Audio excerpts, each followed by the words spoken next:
My name is Liz Broussard, and I'm a clinical assistant professor at Harborview Medical Center. I train medical residents, medical students in GI, which is gastroenterology, and I see patients. I do a little bit of research. Yeah, that's kind of what I do. So C. diff is one of millions of bacteria that lives potentially normally in your colon. When patients get antibiotics, the antibiotics do a great job of treating whatever bug that's causing your infection, whether it's your pneumonia or other kind of infections you may have.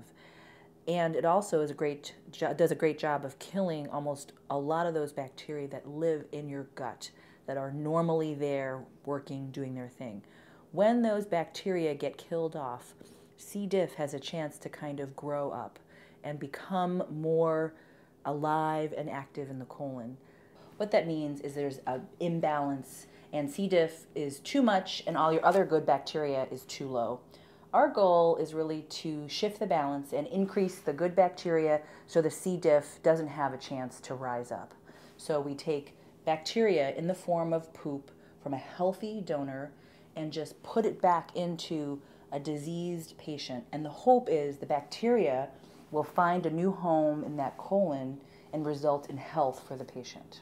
So this fecal transplant, or fecal microbiota transplant, FMT, is FDA approved as an experimental treatment for the treatment of refractory infection with C. diff.